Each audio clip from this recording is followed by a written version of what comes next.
राज्याच्या राजकारणातील सर्वात मोठी आणि महत्त्वाची बातमी सगळ्यांचं लक्ष लागलेलं होतं। मुंबईचा निकाल कसा लागेल तो तर आता लागलेला आहे, मात्र आता खरे आकडे देखील समोर येणं सुरू झालेलं आहे। बघा सध्या स्थितीला जर तुम्ही निकालाचे आकडे कुणाला किती सध्या स्थितीला मत आणि त्यानंतर कुणाचे किती उमेदवार सध्या जिंकले आहेत ते जर ऐकलं तर तुम्हाला आश्चर्यच वाटेल। तुम्हाला वाटेल की काल तर आकडा वेगळाच होता आणि आज आकडा कसा काय वेगळा, कारण की आता सध्याची परिस्थिती तशीच बघायला मिळत आहे। खूपच मोठे बदल आपल्याला दिसून येत असून जर तुम्ही याकडे लक्ष दिलं तर तुम्हाला सर्व काही व्यवस्थितपणे समजून जाईल। आता सध्या स्थितीला मुंबई असो, ठाणे असो किंवा इतर महत्त्वाची शहरे असतील, या ठिकाणचं देखील वातावरण वेगळंच बघायला मिळत आहे। सध्या स्थितीला निकालाचे सर्व काही अपडेट आता जाहीर झालेले आहेत आणि जो निकाल काल देखील लागला नव्हता तो देखील आज पूर्ण लागलेला असून आज एकदम डिटेलमध्ये सर्व आकडेवारी तुम्हाला बघायला मिळेल। आणि आता जी काल आकड्यांमध्ये खूप मोठे वेगवेगळे फरक दिसत होते, आता तसं काही राहिलेलं नाही। निकाल एकदम बदलला आहे आणि एक मोठी वेगळी परिस्थिती बघायला मिळत आहे। मग कुठे कोणाचा विजय झालेला आहे, कोणते उमेदवार जिंकले आहेत, कोण हारले आहेत, सर्व यादी वगैरे बघणार आहोत। आता फक्त लक्ष देऊन तुम्ही शेवटपर्यंत व्हिडिओ बघा आणि आपल्या चॅनलवरती नवीन असाल तर आत्ताच आपल्या चॅनलला सबस्क्राइब करून नोटिफिकेशन बेलला ऑल वरती टाका। तर चला पाहूयात। आता फक्त तुम्ही लक्ष द्या, आता तुम्हाला व्यवस्थित आणि सविस्तर अशी आकडेवारी बघायला मिळणारच आहे। या ठिकाणी बघू शकता आता असा निकाल लागेल म्हणून कोणालाच वाटलं नव्हतं। आता अखेर आज चित्रच बदललं, जे काल चित्र होतं ते तसं राहिलेलं नसून आज वेगळीच परिस्थिती बघायला मिळाली आहे। बघा आता जे पण निकाल लागले नव्हते ते पण लागले, आता सर्व निकाल आलेले असून आता मोठ्या प्रमाणामध्ये काही जणांचा विजय तर काही जणांचा पराभव दिसत आहे। आणि जे लोकांना वाटत होतं, आता लोकांना वाटत होतं की आता काही जास्त उमेदवार या पक्षाचे लागतील म्हणून सांगता येत नाही, पण अशा पक्षांची उमेदवार अचानक वाढले की आता डायरेक्ट सर्वांना आश्चर्यच वाटू लागलं, कारण की सर्वांनी निकाल बघितले रात्री 7-8 वाजेपर्यंत, पण त्यानंतर देखील अजून वेगळं चित्र बघायला मिळालं आणि सर्व निकालाचं कव्हरेजच बदलल्याचं आपल्याला दिसून आलं। बघा आता सध्या स्थितीला कोणाचा मोठा विजय झाला, सध्या आता अचानक कोण पराभवाकडे गेलं, कोणाचे आकडे घटले आहेत, म्हणजेच की जे उमेदवार विजय होण्याच्या मार्गापर्यंत होते ते विजय होण्याऐवजी त्यांचं हारणं आपल्याला बघायला मिळत आहे। काय परिस्थिती बघायला मिळाली, कोणत्या पक्षाचे उमेदवार जास्त जिंकले, मुंबईमध्ये कोणता पक्ष मोठा ठरला आणि इतर देखील जिल्ह्यांमध्ये तालुक्यांमध्ये कोणती परिस्थिती बघायला मिळाली, आता ते पण दाखवतो। कारण की जर तुम्ही आत्ताची नवीन आलेली निकालाची आकडेवारी जर बघितली तर तुम्हाला आश्चर्यच वाटेल। तुम्ही म्हणाल की काल तर निकाल आम्ही रात्रीपर्यंत बघितला, वेगळंच दिसत होतं, काही पक्षाचे खूप जास्त उमेदवार दिसत होते, आज वेगळंच दिसत आहे। पण होय, आता ही खरी परिस्थिती आहे। बघा एकदम ॲक्युरेट असा आता शेवटपर्यंत खराखुरा लागलेला निकाल काय आहे आता तो तुम्हाला या ठिकाणी मी दाखवण्याचं काम करणार आहे। त्यासाठी फक्त लक्ष देऊन तुम्ही व्हिडिओ बघा। पण त्यापूर्वी आता राजकीय नेत्यांचं, तसेच राज ठाकरे असतील, उद्धव ठाकरे असतील, देवेंद्र फडणवीस असतील व एकनाथ शिंदे असतील यांचं काय म्हणणं आहे, त्यांच्या काय प्रतिक्रिया आहेत, आता ते देखील आपण बघण्याचं काम करूयात।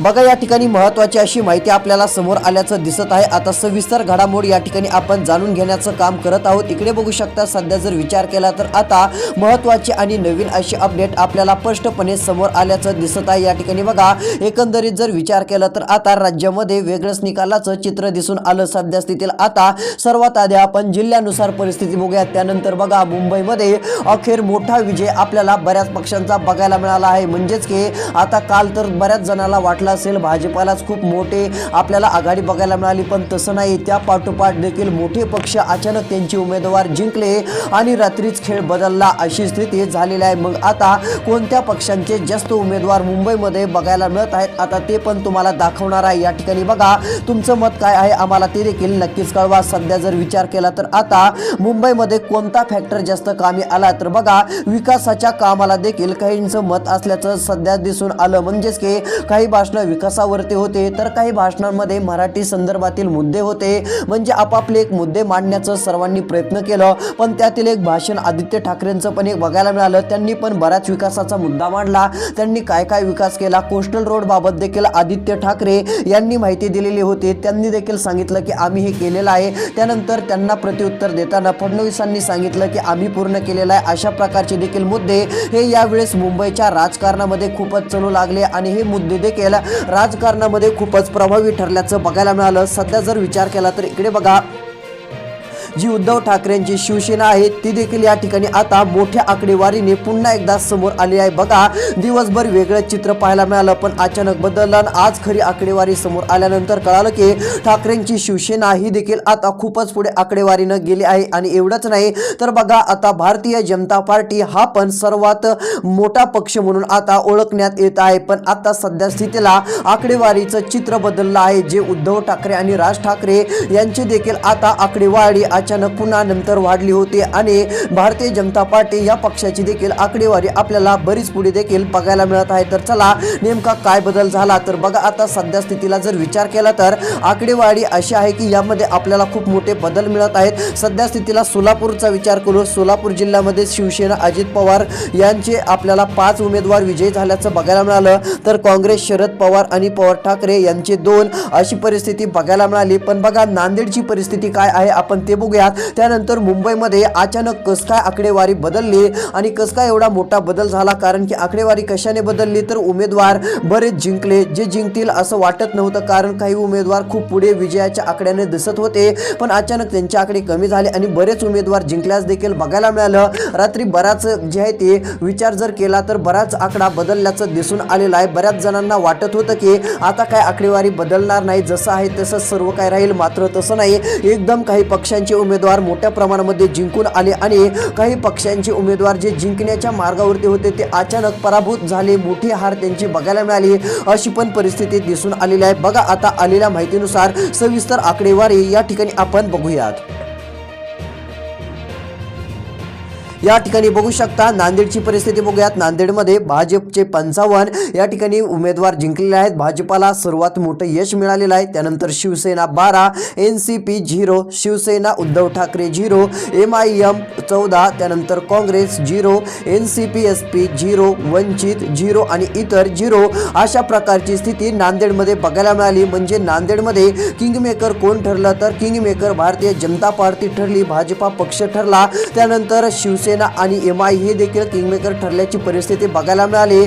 भाजप 55 तर शिवसेनाचे या ठिकाणी बघू शकता एकनाथ शिंदे यांची जी शिवसेना आहे त्याचे 12 आणि MIM चे 14, म्हणजे या ठिकाणी अशा प्रकारची परिस्थिती आपल्याला दिसून आली। त्यानंतर पुणे या ठिकाणी बघूयात। पुणे या ठिकाणी अचानकपणे कौल बदलला। बघा, पुणे या ठिकाणचं जर चित्र बघायला गेलं तर त्या ठिकाणी अजित पवार आणि भारतीय जनता पार्टी यांच्यामध्ये काटेकी टक्कर होईल असं सर्वांनी लक्षात घेतलं होतं, कारण एका सभेमागे एक अशी सभा अजित पवारांची बघायला मिळत होती। त्यानंतर त्याच पद्धतीने देवेंद्र फडणवीस यांची देखील सभा आपल्याला पाहायला मिळाल्या। अशा सभा होत्या की एकमेकांवर टीका, विकासाचे मुद्दे, वेगवेगळे मुद्दे असं बरंच काही त्यामध्ये मांडण्यात आलं।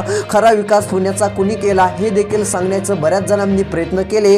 पण आता मुंबई, पुणे या ठिकाणी जर विचार केला तर हे महाराष्ट्रासाठी खूप महत्त्वाची असणारी शहरं देखील मानली जातात। तर या शहरामध्ये खूप मोठ्या प्रमाणामध्ये जर विचार केला तर चित्र बदललेलं आहे। बघा, पुणे या ठिकाणी सर्वात मोठा पक्ष भारतीय जनता पार्टी भाजपा ठरलेला असून या ठिकाणी अशी परिस्थिती बघायला मिळाली। त्यानंतर जर विचार केला तर अजित पवार यांच्या गटाला आपल्याला दुसरा नंबर बघायला मिळत आहे। म्हणजे एकंदरीत जर विचार केला तर असं होईल वाटत पण नव्हतं, पण जी आकडेवारी समोर आली आणि एकदम जर विचार केला तर पुणेकरांचा जो कौल होता तो भारतीय जनता पार्टीकडेच पुन्हा नंतर आपल्याला दिसून आला आणि अजित पवार यांच्याकडे जो कौल बघायला मिळायला पाहिजे होता तशा प्रकारची काही परिस्थिती बघायला मिळाली नाही। पण सर्व स्थितीला BJP ही त्या ठिकाणी मोठ्या प्रमाणामध्ये लीडने निवडून आल्याचं चित्र आपल्याला दिसून आलेलं आहे। त्यानंतर इकडे बघा, एकंदरीत जर विचार केला तर आता मुंबई कुणाची, मुंबईवरती कोणाचा भगवा फडकणार, भारतीय जनता पार्टी त्यानंतर एकनाथ शिंदेच्या शिवसेनेचा फडकणार की इकडे उद्धव ठाकरेंचा की राज ठाकरेंचा फडकणार, असा प्रश्न तुमच्या मनात असेल तर बघा, कारण की काटेकी टक्कर देखील उद्धव ठाकरे आणि भारतीय जनता पार्टी यांच्या पक्षामध्ये होते। म्हणजेच की एकंदरीत जर विचार केला तर उद्धव ठाकरे यांचा पक्ष आणि मुख्यमंत्री देवेंद्र फडणवीस यांचा पक्ष यामध्ये आपल्याला काटेकी टक्कर बघायला मिळाली। काटेकी टक्करमध्ये यांचे उमेदवार निवडून आल्याचं देखील आपल्याला दिसून आलेलं आहे। अशा प्रकारची परिस्थिती बघायला मिळाली। म्हणजेच की ठाकरेंचे देखील मोठ्या प्रमाणामध्ये उमेदवार त्या ठिकाणी निवडून आल्याचं चित्र स्पष्टपणे दिसून आलेलं आहे आणि त्यातली त्यात काँग्रेस वेगळी झाली। म्हणजेच की जी ठाकरे आणि काँग्रेसची युती असायला पाहिजे होती ती युती त्या ठिकाणी राहिली नाही आणि त्याचा देखील मोठा परिणाम बघायला मिळाला। पण भारतीय जनता पार्टी यांचं एक मोठं जर विजन बघायला मिळालं, त्यांनी जे डोकं चालवलं ते एकदम त्यांना फायद्याचं ठरलं ठरलं म्हणजे एकनाथ शिंदे आणि त्यांची युती ही फायद्याची भाजपला आणि एकनाथ शिंदेंना पण ठरली। यामुळे त्यांचा पक्ष हा पुढे गेल्याचं देखील आपल्याला दिसून आलं। जर काँग्रेस आणि उद्धव ठाकरे यांची युती असते तर थोड्या आकड्यांमध्ये आणखीन वाढ आपल्याला बघायला मिळाली असती आणि खूप मोठी काटेकी टक्कर ही मुंबईमध्ये आपल्याला बघायला मिळाली असती शिवसेनामध्ये आणि भारतीय जनता पार्टीमध्ये अजून मोठी काटेकी टक्कर हे आपल्याला मुंबईमध्ये 100% दिसली असती। तर चला आता मुंबईमध्ये कोणाचा मोठा विजय बघायला मिळत आहे, अचानक काय आकडे बदलले, उद्धव ठाकरेंचे आकडे अचानक वाढले आहेत का, भारतीय जनता पार्टीचे आकडे वाढले की अजून थोडे काही कमी झाले आहेत, एकनाथ शिंदेंचे आकडे कितीवरती पोहोचले आहेत, तर चला आता सर्व काय दाखवतो। आता मात्र लक्ष देऊन शेवटपर्यंत व्हिडिओ पहा।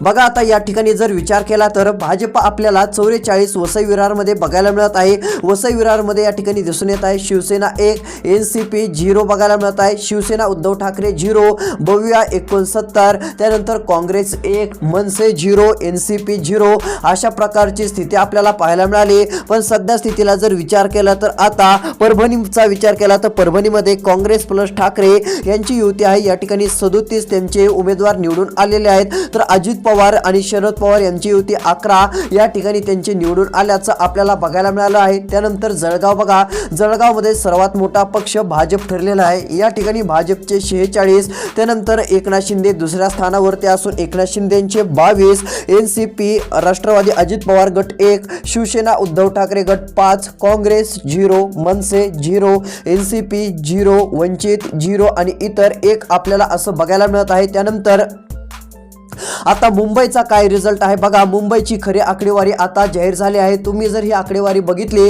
तर तुम्हाला आश्चर्यच वाटेल। बघा आता सध्या स्थितीला त्यापूर्वी ठाणेची एक आपण आकडेवारी बघूयात। ठाणे या ठिकाणी 103 भाजप आणि शिवसेना बघायला मिळालं, त्यानंतर दोन्ही ठाकरे आणि पवार 22 म्हणजे मुंबईमध्ये ठाणेमध्ये देखील सर्वात मोठा पक्ष हा आपल्याला महायुती म्हणजे महायुतीच आपल्याला टॉपला बघायला मिळत आहे। त्यानंतर दोन्ही ठाकरे आणि पवार 22 वरती आपल्याला पाहायला मिळत आहेत। अशी परिस्थिती आपल्याला ठाणे या ठिकाणी बघायला मिळाली। म्हणजे ठाणे या ठिकाणच्या मतदारांचा कौल हा आपल्याला एकनाथ शिंदे आणि भारतीय जनता पार्टी यांच्याकडे पाहायला मिळालेला आहे। अशी परिस्थिती आणि अशा प्रकारचं वातावरण आपल्याला दिसून आलं। त्यानंतर सांगली मिरज खूप वाढ या ठिकाणी जर विचार केला तर भाजपा 39, त्यानंतर शिवसेना 2, एनसीपी 16, शिवसेना उद्धव ठाकरे 0, काँग्रेस 18, त्यानंतर मनसे 0 बघायला मिळत आहे। या ठिकाणी बघा आकडे दिसत आहेत, एनसीपी राष्ट्रवादी म्हणजे शरद पवार यांची जी आहे ती त्यांना 3 जागा त्या ठिकाणी मिळाल्या, तर वंचित 0 आणि इतर देखील 0 अशीच परिस्थिती आपल्याला पाहायला मिळालेली आहे। बघा आता त्यानंतर आकडे अजून काही बरेच बदलल्याचं आपल्याला दिसून येत आहे।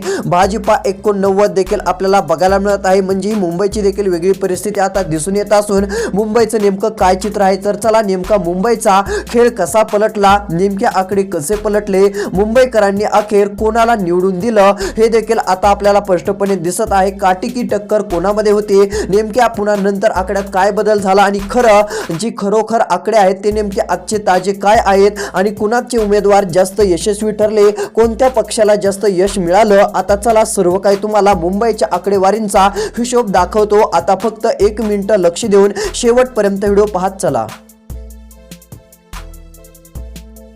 बघू शकता आता महत्त्वाचं म्हणजे या ठिकाणी आपल्याला एक वेगळीच आकडेवारी दिसून आलेली आहे। भाजप 1441 जागा घेऊन या ठिकाणी नगरसेवक आपल्याला बघायला मिळत आहेत। शिवसेना 408, एनसीपी 164, शिवसेना उद्धव ठाकरे 154, एनसीपी राष्ट्रवादी शरद पवार 36, मनसे 13, काँग्रेस 317, इतर 336 अशी परिस्थिती आपल्याला काही ठिकाणी बघायला मिळाली। पण बघा मुंबई या ठिकाणचा ताजा आकडा आता जाहीर झालेला आहे, सर्व काही माहिती जाहीर झालेली आहे। उमेदवारांची नवीन लिस्ट या ठिकाणी आलेली असून बघा नवी मुंबई या ठिकाणी एकूण जागा 111, 65 भाजपला मिळाल्या, शिंदे सेना 42, उद्धव सेना 2, राष्ट्रवादी शरद पवार 0, राष्ट्रवादी अजित पवार 0, काँग्रेस 0, मनसे 1, MIM 0, इतर पक्ष 0, अपक्ष 1 अशी प्रकारची स्थिती आपल्याला बघायला मिळाली। त्यानंतर ठाणे एकूण जागा 131. या ठिकाणी ठाणेमध्ये भाजपला किती मिळाल्या तर भाजपला 28 मिळाल्या, शिंदे सेनेला 65, उद्धव सेना 1, राष्ट्रवादी शरद पवार 12, राष्ट्रवादी अजित पवार 9, काँग्रेस 0, मनसे 0, MIM 5, इतर पक्ष 0, अपक्ष 1, शिंदे सेना भाजप या ठिकाणी आपल्याला सत्ता बघायला मिळत आहे. आणि नवी मुंबई भाजप सत्ता. तर कल्याण डोंबिवलीमध्ये चित्र बदललं. कल्याण डोंबिवली 122 जागा, 50 भाजप, 54 शिंदे सेना, उद्धव सेनेला 10 मिळाल्या, राष्ट्रवादी शरद पवार 1, अशा प्रकारची स्थिती बघायला मिळाली. त्यानंतर जर विचार केला तर आता इतर ठिकाणी देखील वेगळी परिस्थिती आपल्याला बघायला मिळालेली आहे. यानंतर जर सविस्तर सर्वे जर आपण विचार केला तर परभणीमध्ये ठाकरेंना चांगलं घवघवीत यश मिळालं असून परभणीमध्ये 25 जागा ठाकरेंना मिळाल्या आहेत. भारतीय जनता पार्टी 65, शिंदे सेना 12, अशा प्रकारची स्थिती आपल्याला बघायला मिळत आहे. नाही तसं नाही, इकडे बघू शकता थोडासा बदल एक आपल्याला काही ठिकाणी बघायला मिळत आहे. तो म्हणजे MIM मध्ये MIMच्या देखील काही जागांचा आढावा आपण या ठिकाणी घेणारच आहोत, कारण की त्यांची देखील आपल्याला काही ठिकाणी स्थिती बघायला मिळत आहे. जर आता परभणीचा विचार केला तर परभणीमध्ये एकूण 65 जागा, त्यातील भाजपला किती भेटलेल्या आहेत तर भाजपला 12 भेटलेल्या आहेत आणि शिंदे सेनेला परभणी या ठिकाणी 0 भेटलेल्या आहेत आणि उद्धव ठाकरे यांना 25 जागा भेटलेल्या आहेत. अशा प्रकारची स्थिती आहे. आणि मुंबईमध्ये आता पूर्णपणे जर विचार केला तर भाजप आणि शिंदे 114 आणि ठाकरे बंधू 67 आणि काँग्रेस 11, अशा प्रकारची स्थिती आहे. आणि या ठिकाणी आता भारतीय जनता पार्टीचा मुंबई या ठिकाणी महायुतीचा भगवा आता फडकणार आहे असं देखील आपण म्हणू शकतो. अशाच अपडेटसाठी चॅनलला सबस्क्राईब करा, नोटिफिकेशनला ऑल वरती टाका. धन्यवाद.